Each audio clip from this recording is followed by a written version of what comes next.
Next we come across how to compare different countries और states.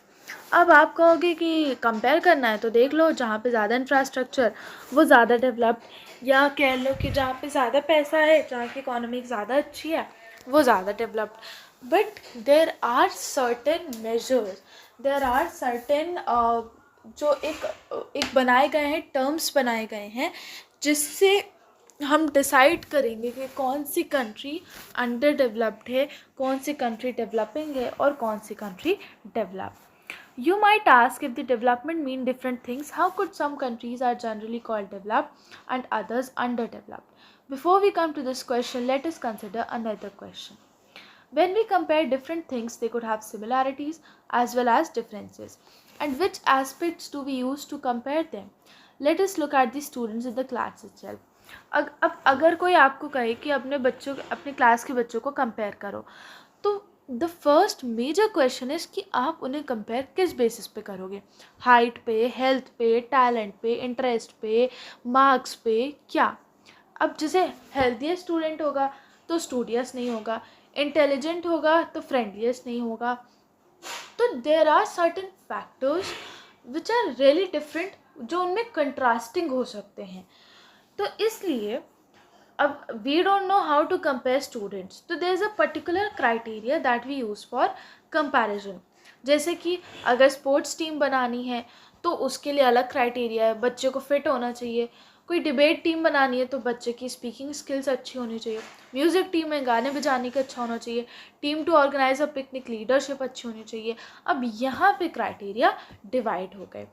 लेकिन अगर हम कहें कि हमें overall progress, all round progress चाहिए, तो हम क्या करें. अब इसके लिए क्या होता है, यूजुअली वी टेक वन और more important characteristic of person and compare them based on these characteristic. अब सिंस हम सारे फैक्टर्स तो ले नहीं सकते हैं, तो हम क्या करते हैं, 2-3 फैक्टर्स के अराउंड ही इसे कंपेयर करते हैं. जैसे कि अच्छा, डिफरेंसेस हो सकते हैं about what are important characteristic. कोई कहेगा इम्पॉर्टेंट कैरेक्टरिस्टिक पढ़ाई है, कोई कहेगा कि अरे पढ़ाई तो बाद में, पहले हेल्दी तो हो जाओ, तो हेल्थ ले लेगा. फिर कोई कहेगा कि हेल्दी से क्या होता है, फ्रेंडली भी तो होना चाहिए बच्चा. तो इस पे भी डिफरेंस हो सकते हैं. And this is true of development too. अब डेवलपमेंट के लिए भी सेम चीज़ होती है. जैसे कि अगर हम कंट्रीज़ को कंपेयर करने की बात करें तो इनकम जो होती है वो एक बहुत ही बड़ा एट्रीब्यूट होता है. अब हम और कोई चीज़ तो है नहीं कि हम लैंग्वेज से कंपेयर करें कि किसकी लैंग्वेज बोलने में ज़्यादा अच्छी लग रही है, कौन सी लैंग्वेज सबसे ईजिली बोली जा सकती है. ये सब तो हमें कंपेयर करना नहीं है. तो हम क्या करते हैं कि कंट्रीज़ विथ हायर इनकम, जिनकी इनकम ज़्यादा होती है, हम उन्हें क्या कंसिडर करते हैं, more developed than others with less income. And this is based on the understanding that more income means more of things that human beings need. Whatever people like and should have, they will be able to get with greater income. So greater income itself is considered to be one of the important goal.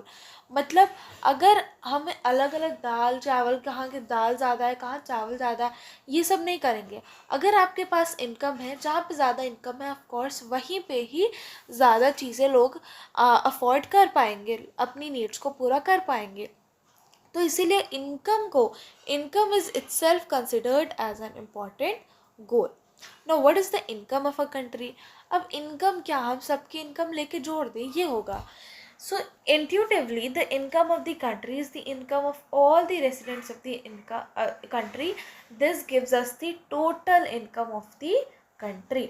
लेकिन total income is not a useful measure. क्यों.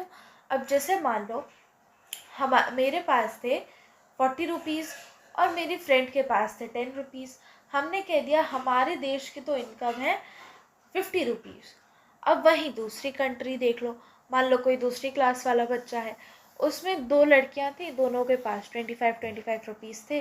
तो अब बताओ developed कौन हुआ, मेरी country या उनकी कंट्री. उनकी कंट्री. क्यों. क्योंकि वहाँ पे इक्वालिटी है. मेरे यहाँ पे एक एकदम ही अमीर है, एक एकदम ही गरीब है, लेकिन उनके यहाँ पे there is a sense of equality. चाहे वो उतनी ज़्यादा नहीं हो, बट सब ऐसा ये है कि सबके पास अपनी नीड्स को पूरे करने के लिए इनकम है। अब are people in one country better off than the others in a different country, hence we compare the average income. हम एवरेज इनकम कैलकुलेट करते हैं, which is the total income of the country divided by its total population, and the average income is also called as per capita income. हम इसे क्या कहते हैं? Per capita income. And in World Development Reports brought out by the World Bank, this criterion is used in classifying countries.